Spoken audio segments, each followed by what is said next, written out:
Bonjour Rémi, Salut Maria, ça va? ça va bien et toi? Oui, ça va, nickel.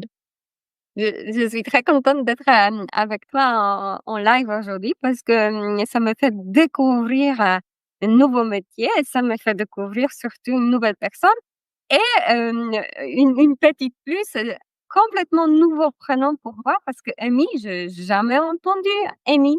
Est-ce que tu peux me dire plus, d'où vient l'origine de prénom Amy?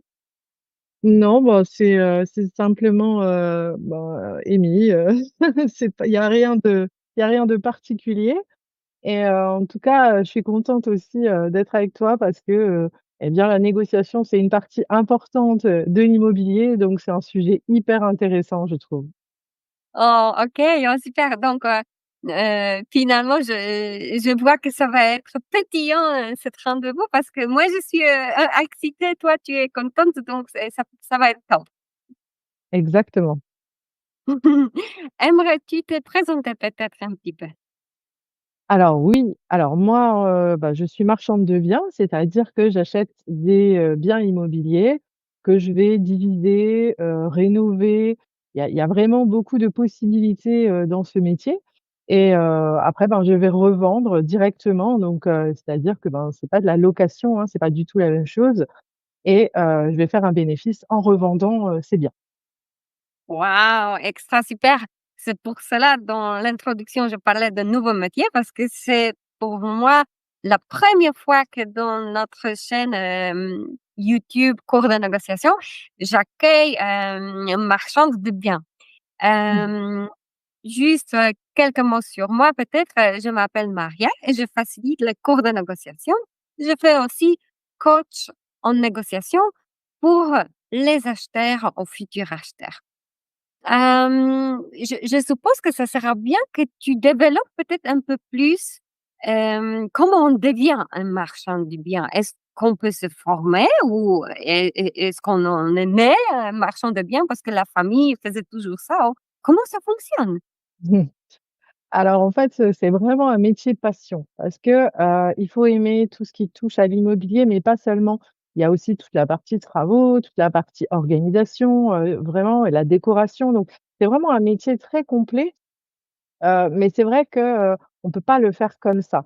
Alors il faut pas vraiment de diplôme, hein, il y a pas de diplôme de marchand de biens, on peut le faire, n'importe qui peut le faire.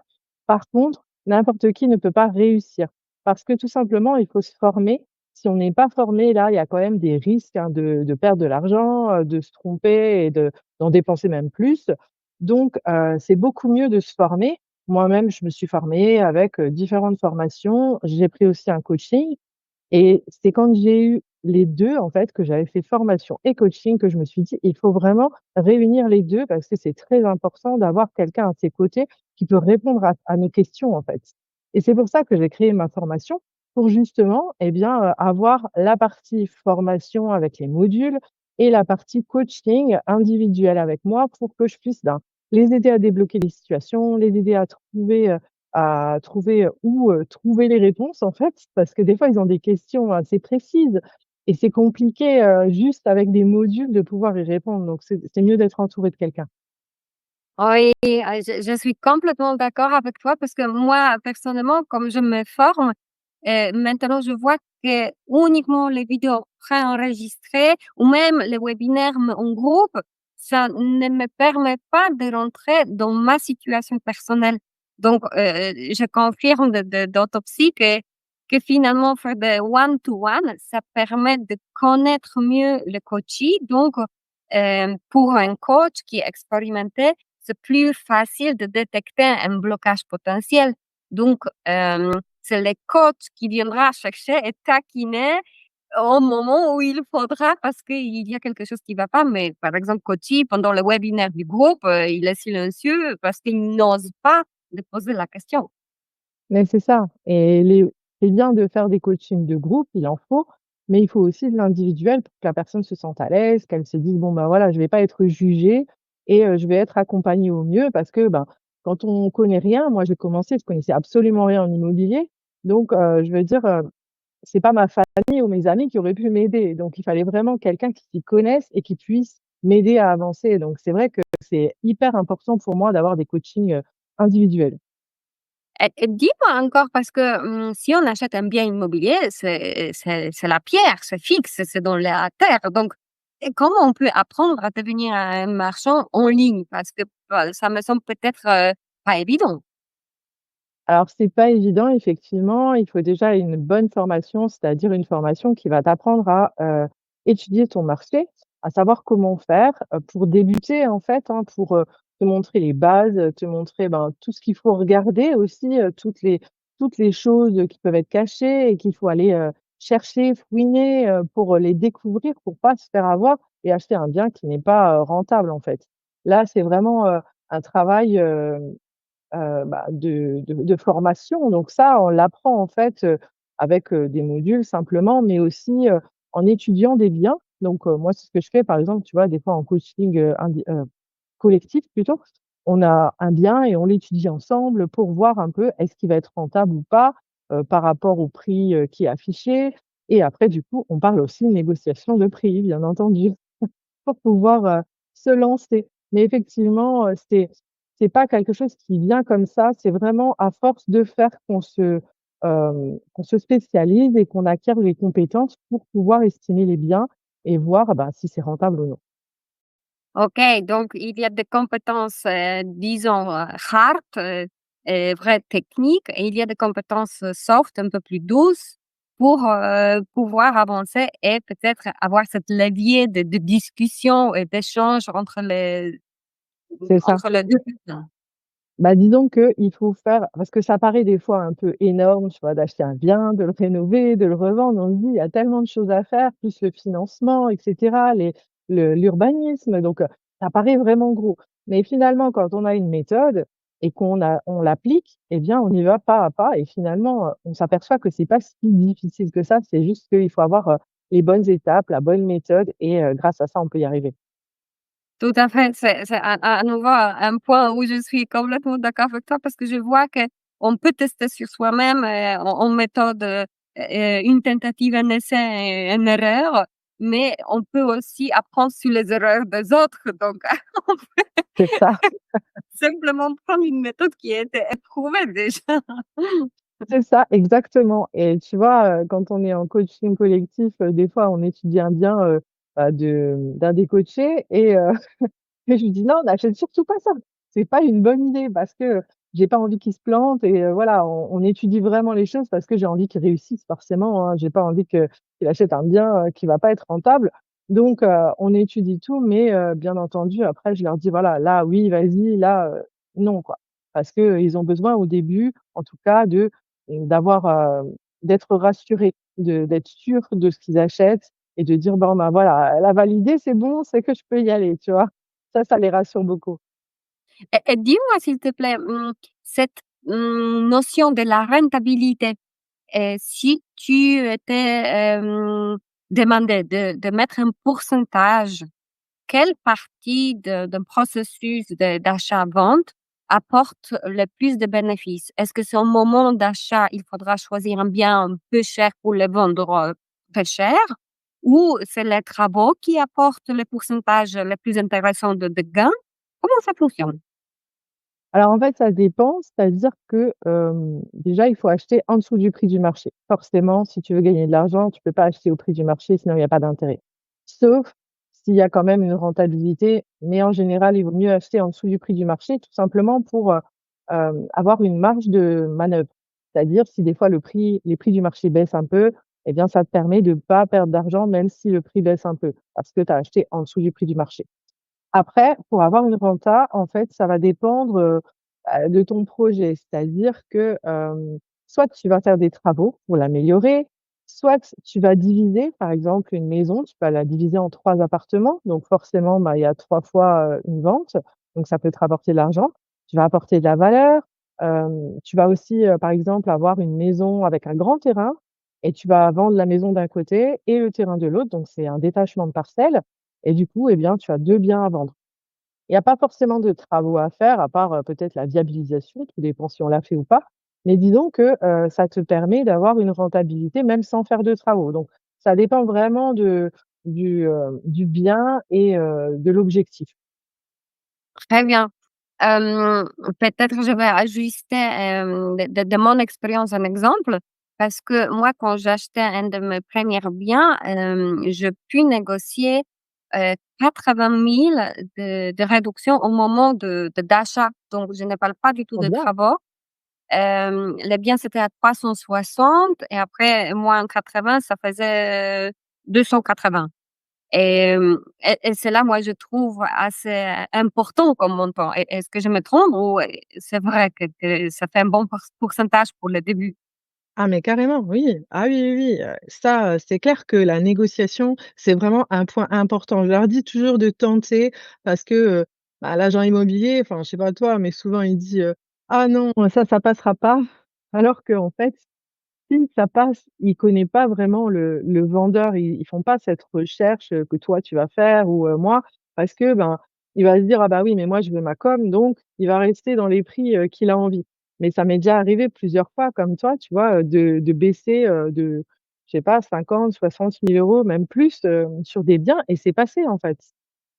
Oui, extra et merci pour cette, confirmation, parce que ça peut être rassurant pour, les gens qui nous écoutent, qu'en Bien fait, sûr, c'est pas, uniquement la partie technique qui compte, c'est le fait d'avoir osé. C'est ce courage, instantané qu'il faudra dépasser la peur d'être mal jugé, mal pris, qu'on va faire une offense à quelqu'un. C'est pas c'est du tout le ça. cas. Non, c'est pas du tout le cas parce que finalement la personne, on lui met pas le couteau sous la gorge, donc elle peut dire non, hein, c'est pas, obligatoire et tu vois, bah, mon tout premier bien, il était affiché alors c'était un petit bien, hein, mais il était affiché à 95 000 et c'était la première fois que je faisais une offre et j'ai offert 60 000 €. Je me suis dit: «Allez, je tente, on verra bien» et l'agente, elle m'avait dit: «Non, ça passera jamais, c'est même pas la peine».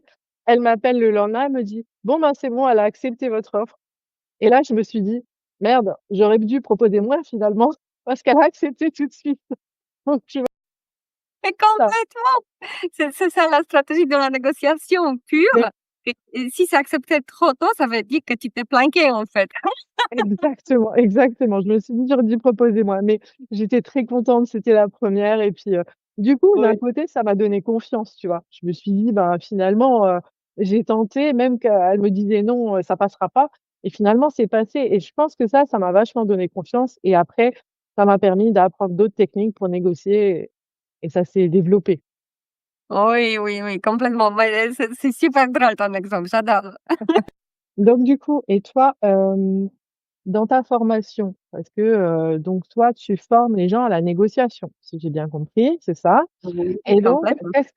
qu'est-ce que tu proposes pour aider justement quelqu'un qui est, bah, comme moi, marchand de biens ou qui veut acheter du locatif? Qu'est-ce que tu lui dirais pour, l'aider, s'il n'arrive pas à négocier?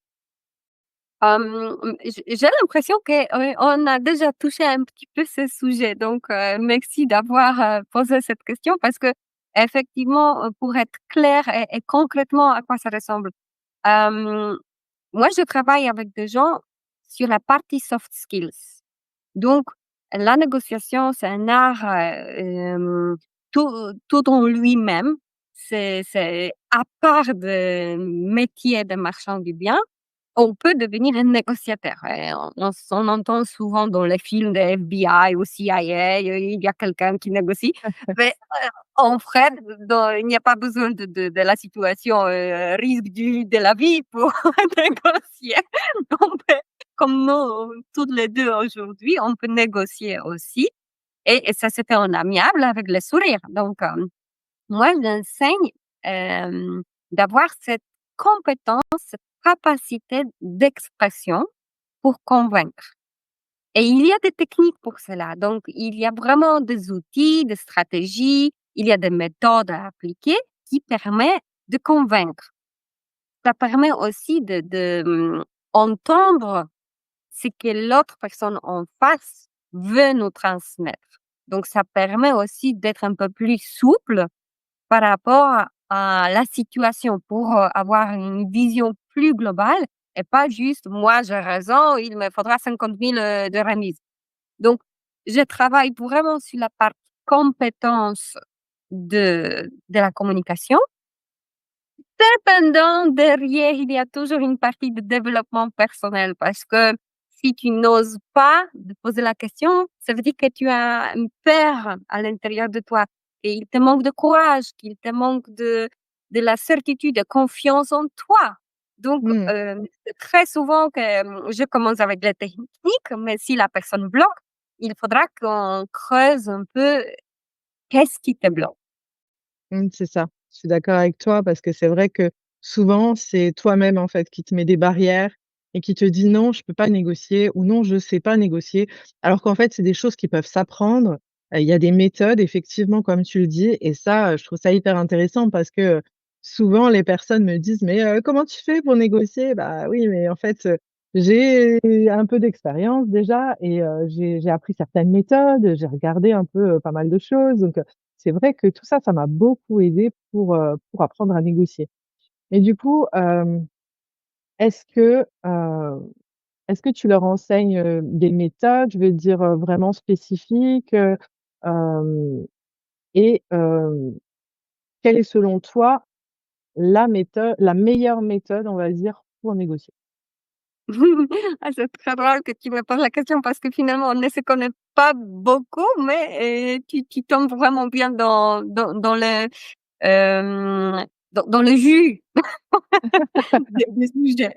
Donc, effectivement, j'ai développé une méthode particulière que j'ai construite sur la base de 5 piliers. La méthode s'appelle donc, avec 5 lettres POWER, comme en anglais, sauf j'utilise, V en milieu.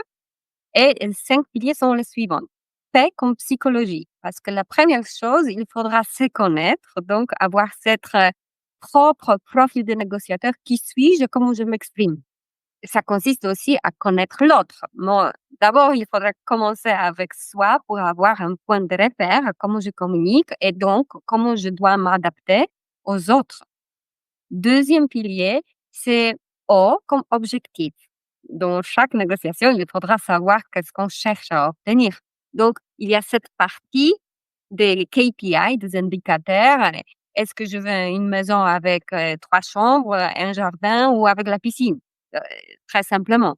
Derrière, quand même, il y a aussi V qui est vision. Donc, c'est cette trajectoire, c'est l'enjeu de la situation. Est-ce que je dois acheter tout de suite ou peut-être c'est mieux de reculer, de ne pas faire un achat pour ne pas se tromper?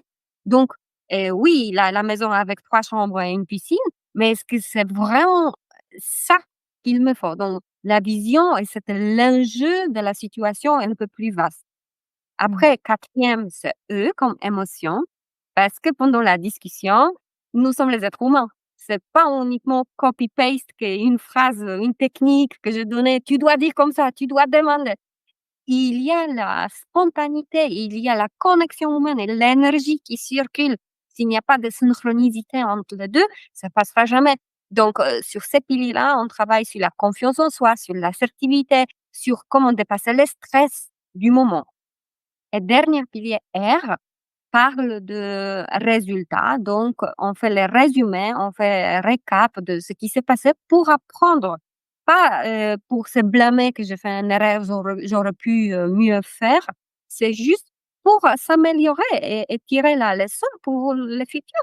Parce que la négociation, c'est toute la vie, ça ne s'arrête jamais. C'est ça, on peut tout négocier, mais c'est juste qu'il faut apprendre de ses erreurs. Je suis totalement d'accord et aussi, tu vois, je me dis à chaque fois, bah, quand je vais négocier avec quelqu'un qui vend sa maison, bah, c'est sa maison, c'est son émotion et il est attaché à sa maison donc on peut pas dire: «Ouais, mais ça va pas, ça va pas, ça va pas, donc forcément je baisse le prix». Non, ça marche pas comme ça. Il faut s'intéresser à la personne, savoir un peu, ben, ce qu'il a vécu dedans, être humain en fait, un peu d'empathie, un peu d'humanité et franchement, ça fait vraiment la différence. Mais comme tu le disais, ça m'arrive aussi de me tromper et puis, ben, de pas bien, voir les signes, je ne sais pas. Mais c'est pas grave, j'apprends aussi de mes erreurs et puis, ben, la fois suivante, je fais mieux et je change certaines choses et je me dis: «Bon, bah, là, ça n'a pas été, pourquoi?» Et voilà et se remettre en question. Mais ça, effectivement, c'est toute la vie que ça se passe comme ça c'est clair. Pour donner un exemple pour illustrer ce qu'on vient de dire, J'avais une cliente qui est venue me raconter, qu'elle a pu payer sa nouvelle maison grâce à la connexion avec le propriétaire parce que la maison était trouvée entre les particuliers sur le site. Donc elle a eu la chance de discuter vraiment avec le vendeur. Sauf, le couple précédent qu'ils ont voulu potentiellement faire une offre plus élevée, ils n'ont pas encore fait. Mais la visite suivante, c'était elle, ma cliente. Elle a dit que son budget, c'est max X, mais le monsieur, il a pris parce qu'ils se sont mis d'accord sur, les jardins, sur la façon comment le jardin va être entretenu, les arbres pas C'est coupés, une ça. balançoire et l'arbre qu'il a planté avec son père, donc et puisqu'il habite toujours dans le coin, il voit les jardins, il verra quand il passera. Donc pour lui, les jardins et les arbres, c'était super important. Il n'a pas voulu de garage pour de bagnoles. Donc, tu vois vraiment la discussion Mais c'est ça.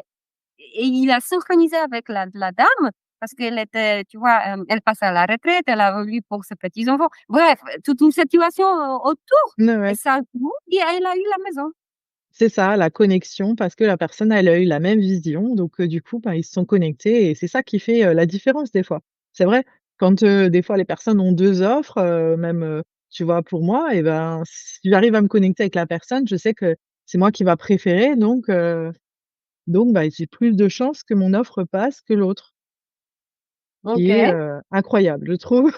C'est vrai qu'on se dit, ben, c'est juste les chiffres qui comptent, mais non, c'est vraiment aussi la personnalité, la personne, la connexion et l'écoute, de ce que l'autre personne attend aussi, parce qu'il y a pas que nos besoins, il y a les besoins de l'autre personne. Ça, je pense aussi que c'est quelque chose d'important. Enfin, je pense que c'est ce que tu apprends aussi, en négociation, écouter, la personne, ce qu'elle veut, et ses objectifs, pour justement, bah, savoir, quoi négocier. Parce qu'il y a pas que le prix, hein, même pour moi, il y a pas que le prix, il y a les délais, il y a, je sais pas, si je veux qu'il fasse quelque chose avant que j'achète, enfin, il y a beaucoup de choses qu'on peut négocier, en dehors du prix. Donc donc ça peut être bien de savoir aussi quels sont ses objectifs, est-ce qu'il est pressé de vendre ou des choses comme ça. Oui, parce que, tout ça peut devenir un levier dans la négociation. Grâce aux informations qu'on récupère au fil à l'aiguille, à partir de premiers appels téléphoniques, je dis toujours qu'il faudra vraiment être, en écoute parce que les Curieux. oui, et curieux Ouais, parce que les je leur informations. dis OK. Et dis-moi, ça m'intéressait de savoir, est-ce que ça t'arrive de entretenir les contrats avec le même agent immobilier parce que tu reviens et il y a un deuxième bien que tu peux acheter chez la même, agence? Alors en fait, moi je travaille avec un agent immobilier qui m'apporte des biens, bah, off market donc qui sont en dehors, hein, de du circuit, c'est-à-dire ils sont pas publiés en ligne, rien du tout. Il me les présente avant même, la publication et après, moi je lui redonne à la revente. Donc c'est un travail d'équipe. Du coup, il a 2 mandats sur le même bien, donc c'est intéressant pour lui et moi, il m'apporte des biens que les autres ne verront pas et qui sont, j'ai la primeur quoi, on va dire. Donc c'est intéressant. Après, j'ai pas forcément de contrat avec des agences. Si je rencontre même un nouvel agent et que, il m'apporte un bien aussi en off market, bah, je vais forcément repasser par lui pour la revente parce que, ben, voilà, c'est lui qui est venu vers moi donc pour le remercier, je lui redonne, à la revente. Ah OK, donc ça chaîne quand même et il y a une liaison qui se fait. C'est ça. Il y a une liaison, mais après, je suis pas fermée à d'autres personnes, pas du tout. OK. Pour moi, c'est important de savoir parce que, les clients qui débutent dans l'investissement dans l'immobilier, ils ne savent pas si c'est important d'apprendre négociation parce que finalement, je veux rencontrer une seule fois mon agent immobilier, après je vais le jamais plus voir dans ma vie. Mouais. Donc, et c'est pas tout à fait le cas, tu dis? Non, non, bah, disons que, ça permet de créer des liens, de créer du réseau aussi parce que, rester, avec un agent, ça peut être intéressant même, pour estimer les prix de revente, par exemple. Tu vois? Il peut t'aider dans l'estimation du prix de revente si des fois tu veux acheter un bien et tu sais pas à combien ça se revend et pour être sûr de ton coût, tu peux lui demander, son avis. Il sait que c'est lui qui va le revendre. Donc, bah, il va te dire, plus la vérité que les autres, on va dire, parce que, des fois, il y en a qui gonflent les prix. Mais si tu travailles en collaboration avec quelqu'un, forcément, il va être un peu plus honnête parce qu'il va se dire: «Bon, bah, le bien, c'est moi qui vais le revendre. Si je lui raconte des conneries, forcément, elle va pas revenir vers moi après et en plus, je vais devoir baisser le prix et elle va pas être contente. Donc ça arrive rarement, qu'il raconte, n'importe quoi, en tout cas quand on travaille ensemble. Mmh. Merci, tu vois, pour cette confirmation parce que dans mes croyances personnelles, il y a cette stratégie de win-win, donc Mmh, gagnant-gagnant et c'est et ça. moi, je trouve que la négociation qui est la meilleure, c'est toujours que les 2 parties sortent avec un gain. Donc ça devient même donnant-donnant parce que c'est Mais pas oui. que moi je crase et donc je vais me battre. Non, finalement on coopère parce que moi je vais te donner quelque chose et toi tu vas me donner une autre chose. Exactement et c'est comme ça, en fait, qu'on crée une équipe autour de soi parce que tu vois, ben, j'ai, mon agent immobilier avec qui je travaille tout le temps, j'ai mes artisans donc je les ai trouvés au fur et à mesure et maintenant et ben, c'est mon équipe et je sais que, hem ils vont, heu, ils vont faire en sorte que ça se passe bien. Enfin, vraiment, on a une cohésion parce que, on a créé quelque chose et d'être humain et d'être, aussi proche d'eux et ben, ça crée quelque chose, quoi. C'est pas juste, des personnes que je croise comme ça. J'ai eu des artisans avec lesquels j'ai pas continué à travailler, mais tout simplement parce qu'ils étaient pas dans le win-win. Alors qu'avec eux, j'ai envie qu'ils gagnent leur vie, bien sûr et moi aussi. Ils savent qu'on doit gagner des 2 côtés. Donc je vais négocier un peu les prix avec eux, mais pas non plus, enfin, je veux pas qu'ils soient au ras des pâquerettes pour qu'ils puissent en vivre, je veux dire, je vais leur apporter, pas mal de biens, tu vois? Pas mal de choses, pas mal de travail dans l'année. Surtout que aussi, j'ai, un réseau de femmes investisseuses, hein, le club, Elimo et dedans, il y a des investisseuses qui cherchent tout le temps des artisans, donc ils savent que je peux les emmener, vers, les copines. Du coup, c'est gagnant-gagnant et avec mon agent, c'est pareil. Ça, c'est quelque chose que je leur dis souvent de, quand ils vont voir des agents, quand ils vont voir un bien, qu'ils leur disent: «Voilà, si vous me trouvez un bien, ben, je le remets à la vente chez vous». Comme ça et ben, l'agent, il se dit: «Bon, ben, j'ai 2 fois le mandat» et donc ça lui fait aussi, gagner de l'argent et c'est le but, que tout le monde gagne de l'argent. Et après même, personnellement, encore une fois, moi je suis plutôt dans l'approche karmique, tu vois? Donc même si c'est pas, un agent immobilier et avec qui tu donnes et ça reste avec lui, ça peut être une autre personne parce que nous sommes tous liés et le monde se tient par la main donc tu donnes à droite, mais tu vas recevoir de gauche. Exactement, exactement. C'est pour ça, il faut toujours être, dans, aider les autres et en fait, tout ce qu'on donne, on le reçoit à un moment donné. Ça revient vers nous, c'est sûr. Mmh. On veut tout garder pour nous, on devient un peu égoïste et du coup, en fait, il y a rien qui revient alors que, finalement, quand on donne, on reçoit encore plus, des fois d'une autre façon, mais exactement, je suis d'accord avec toi. Et peut-être pas au même moment, mais ça peut être, tu vois, dans 1 an que tu vas C'est recevoir, ça, double donc exactement. ça valait la C'est peine, tous des quoi. petits cailloux. C'est tous des petits cailloux qu'on sème et puis, qui nous reviennent à un moment donné, en 100 fois mieux encore des fois. Ah ouais, ouais, je suis d'accord et même si c'est, difficile parce que même ce matin, j'avais une discussion assez difficile, avec quelqu'un et dans l'instantané, c'est pas évident de rester posé, d'avoir tous les techniques dans la tête et quelque part Oui. dans l'émotion, trouver les bons mots pour ne pas juger, ne pas blâmer, de ne pas se mettre en victime non plus. Mais, Mmh. dans le dialogue humain, avant de parler de prix, il y a, de petits obstacles qu'il faudra surmonter.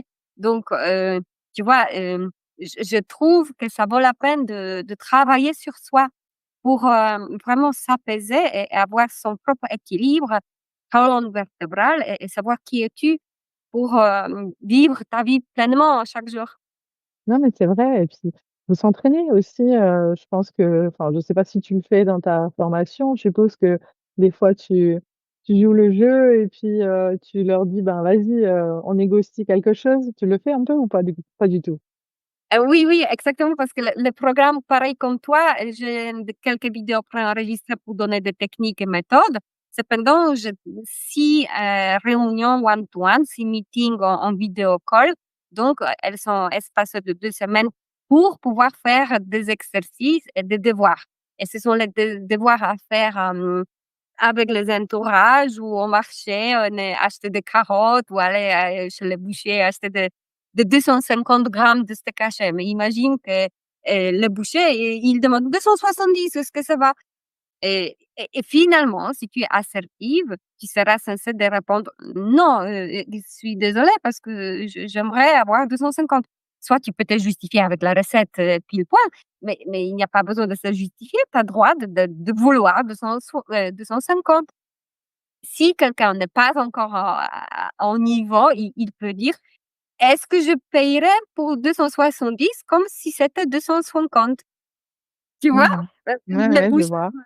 élevé de 20 grammes par lui-même, parce que pourquoi, payer pas, tu vois, le bon prix? Donc et vraiment, dans la logique de négociation, il faudra s'habituer parce qu'il y a la logique, mais il y a des émotions.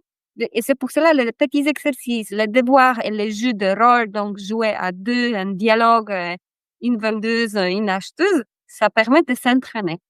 Exactement et c'est hyper important de s'entraîner parce qu'on voit où on fait des erreurs et puis l'autre personne va corriger donc c'est vraiment intéressant, de voir, bah, ce qu'on aurait pu dire ou comment on peut le dire, de différentes façons et que c'est perçu vraiment différemment et ça, c'est hyper intéressant, ça, c'est clair.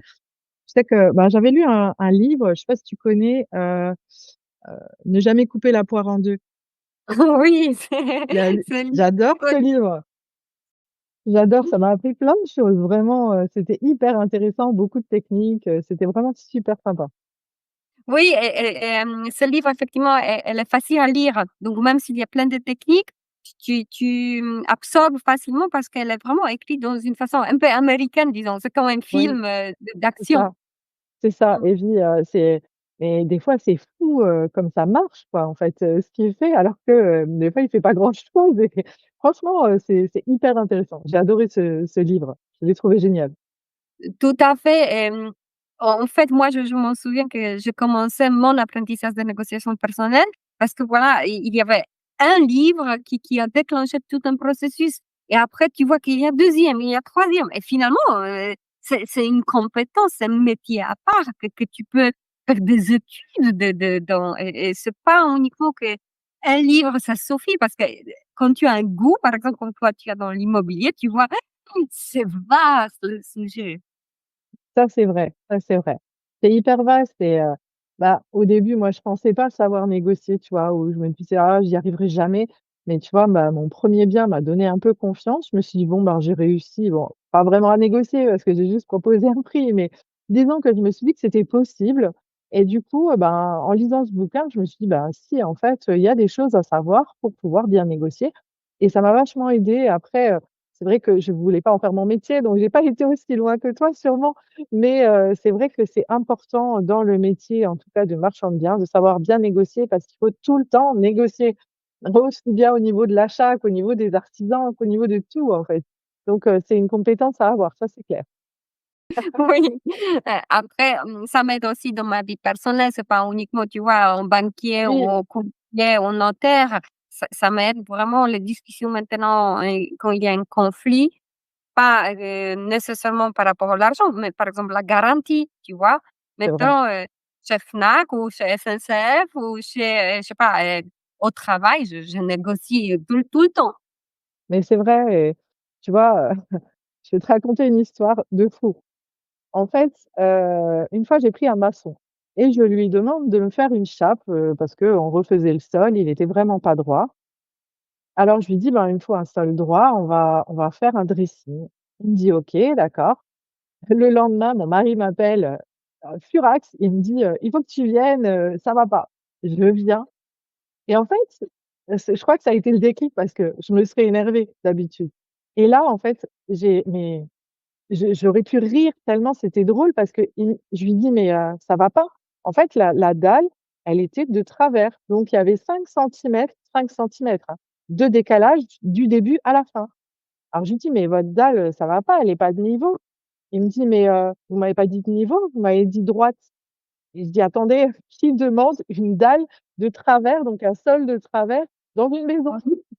Et donc et il me dit: «Oui, mais enfin voilà donc» et en fait, au lieu de m'énerver, je me suis dit: «Bon, il faut qu'on trouve une solution».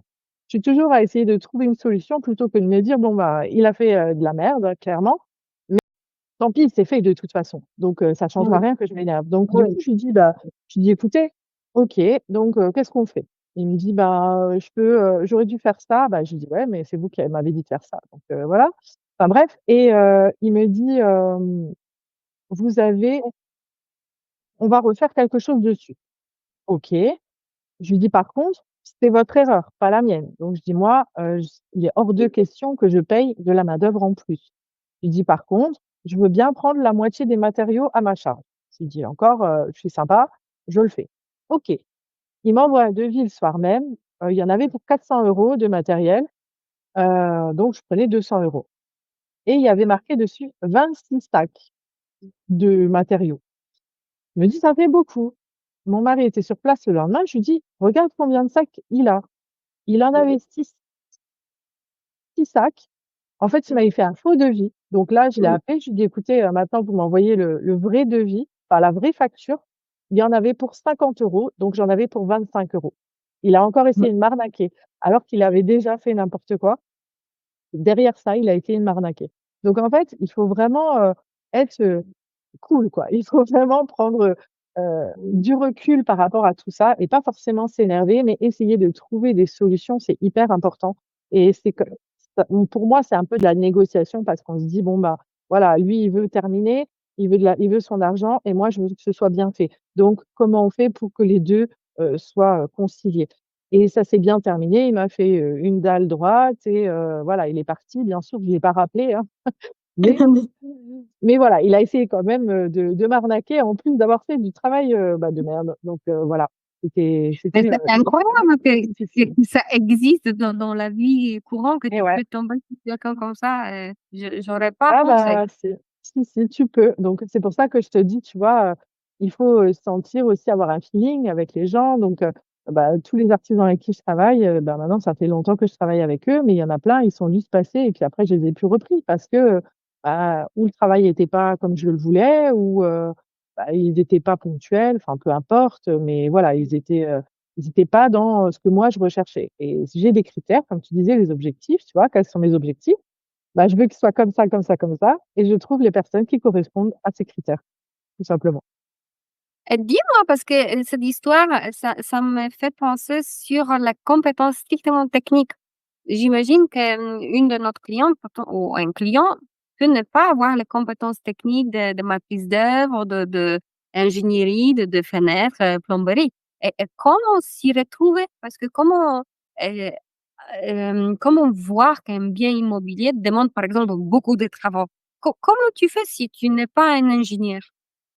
Bah, ça, tu vois, dans la formation, j'ai créé, justement une espèce de checklist que tu dois remplir pour voir un peu, bah, où se trouve ci, où se trouve ça, enfin, j'ai un module, hein, par rapport aux travaux déjà, un module, assez complet justement pour expliquer, eh bien, les points de vigilance à avoir quand on va, visiter et une checklist à faire pour, bah, regarder les fissures, l'humidité, des choses comme ça. C'est vraiment des choses, qui sont assez graves. Après le reste, ça se change, hein, je veux dire, il y a aussi il y a les poutres, des choses comme ça, mais sinon, le reste franchement, il y a pas énormément de choses à savoir, il faut faire venir des artisans tout simplement. Moi, je fais au début en tout cas, je faisais beaucoup de devis, 3-4 devis de plomberie par exemple et puis, ben, je voyais qui me racontait quoi. Je posais des questions aussi beaucoup, ben, tu vois, dans la négociation, c'est pareil, il faut être curieux, ben, c'est pareil dans les travaux. Il faut leur demander pourquoi ci, pourquoi ça, est-ce que vous avez une solution pour ci? Qu'est-ce que vous me conseillez pour ça? Vraiment poser des questions et voir ce qu'ils répondent et le faire avec les 4 personnes et du coup, bah, voir lesquels ont l'air plus cohérents que les autres déjà. Il y en a, bah, ils vont donner la solution la plus chère des fois et d'autres vont dire: «Bah, non, ça c'est beaucoup trop cher, il faut faire comme ça» et du coup, bah, ça donne aussi, des compétences et ça donne, des renseignements. Du coup, après, bah, on devient plus performant, mais ça vient au fur et à mesure et quand on fait confiance après à un artisan en disant: «Bon, bah, lui, il a l'air honnête, son devis est correct, il m'a donné des bons conseils et il y a un bon feeling», par exemple, bah, moi, c'est ceux-là que je prends en général. Mais c'est chouette, j'aime bien t'écouter parce que, effectivement, tu décris dans la façon de faire toutes les méthodologies que moi j'aurais enseignées parce que les questionnements, poser des questions ouvertes et pas fermées, de ne pas Ouais. juger, mais de récupérer des informations et après comparer les devis. Donc tu prends les plus chers, par exemple, et tu reviens au artisan le moins cher et tu discutes avec lui. Mais ici et ici, j'apprends qu'on peut encore améliorer et donc le devis le moins cher peut encore baisser grâce à ta compétence et tes connaissances que tu as appris C'est ça. en discutant avec le précédent. C'est ça et puis après, ben, la comparaison après moi, tu vois, je prends pas forcément le devis le moins cher, mais l'artisan qui me paraît le plus cohérent aussi, tu vois? Il y a pas que le prix. C'est comme pour la négociation, tu vois? Il y a pas que le prix, il y a aussi tout ce qu'il y a autour. Est-ce qu'on peut compter sur lui? Est-ce qu'il est réactif? Enfin, il faut vraiment avoir plein de compétences pour, rentrer en tout cas dans mon équipe et je les recherche et quand je les trouve, après les personnes, je les garde, ça c'est clair. OK et il se déplace aussi dans l'autre région de France ou pas? Je ne sais pas, je ne sais pas. Pour l'instant, ils sont dans le secteur, ils ont déjà pas mal de boulot, mais pourquoi pas? Ouais. Je vais te dire aussi pour une anecdote, cette fois-là, c'était chez moi, dans ma résidence principale. On a, une cheminée et en fait, l'insert qui était non, c'est pas l'insert, c'était les poêles qui étaient dedans, et elle a eu besoin d'être changée parce que c'était un vieux. Donc, on a effectivement récupéré 17 devis parce que, avec les poêles, il y a vraiment du tout, en commençant par, Castorama, tu peux acheter un poêle, à poser tout seul ou, il y a plein d'autres, de tous les pays d'Europe et en fait, il y avait des artisans qui sont venus nous dire qu'il faudra casser les murs, toute la construction, la toiture et poser une nouvelle cheminée parce que le conduit n'est pas le bon et ça va faire le feu dans la maison.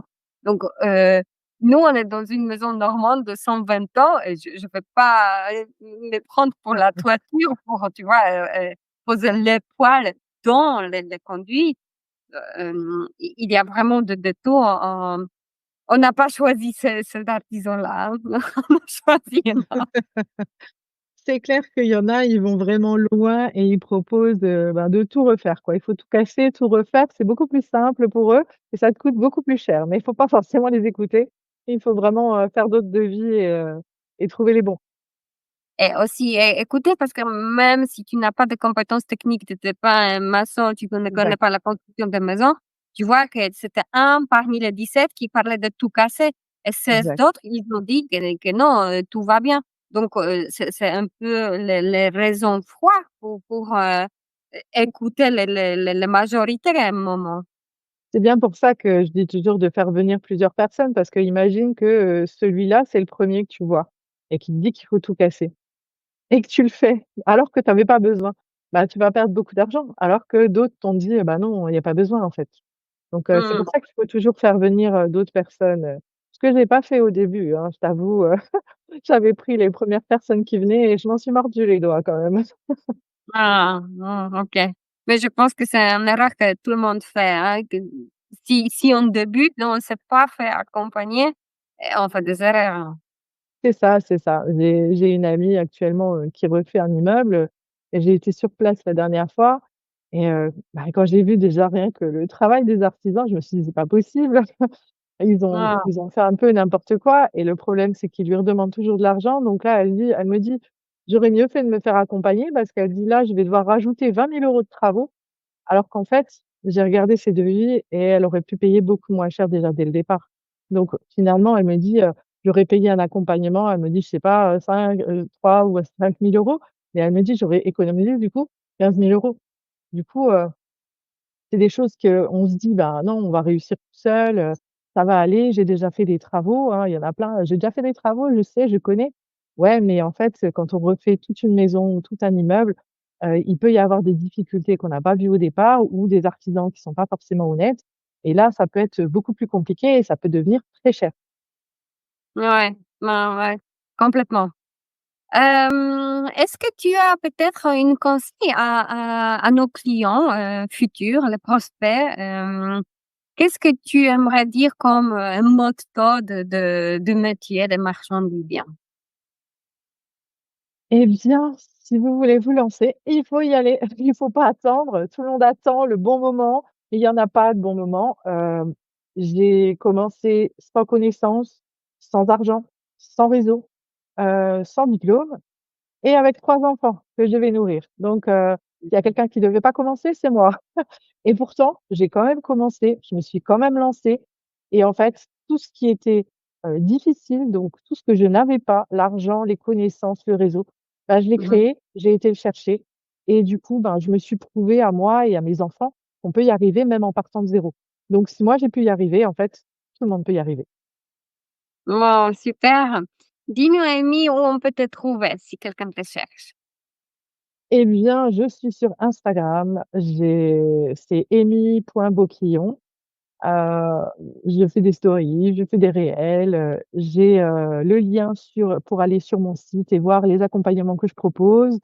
Il y a plusieurs formules, il y a aussi, ben, un appel gratuit, hein, dessus, donc on peut très bien, faire un appel gratuit pour découvrir un petit peu, ce que c'est le métier de marchand de biens, voir si ça peut correspondre, à nos attentes. Je fais aussi des calls SOS, donc ça, c'est pour les personnes, par exemple, qui ont déjà démarré un projet et qui sont bloquées ou qui ont une difficulté. Je peux les aider à le débloquer en 1 heure, avec les infos, on peut, en parler et le travailler et voilà et sinon, eh bien, je fais des masterclass, des lives, de temps en temps, enfin quand ça marche parce que j'ai eu pas mal de problèmes avec, avec mes liens ces derniers temps, mais je vais changer un peu la formule donc Super, extra. Moi, je viendrai volontairement pour, un prochain événement en ligne parce que ça m'intéresse beaucoup d'entendre, comment tu présentes en fait les formations et finalement je trouve le sujet passionnant parce qu'effectivement une fois que tu commences à te lancer dans l'immobilier et tu vois le plaisir et comment ça change entre avant et après, c'est très, nourrissant. oui, c'est vrai, tu as raison, tu as raison. Mmh mh. Merci beaucoup Eh et ben, merci peut-être à toi. Merci peut-être à on se toi, en tout dit cas, pour l'invitation. C'était top, enfin, moi, j'ai adoré discuter négociation avec toi. On se refait un live quand tu veux.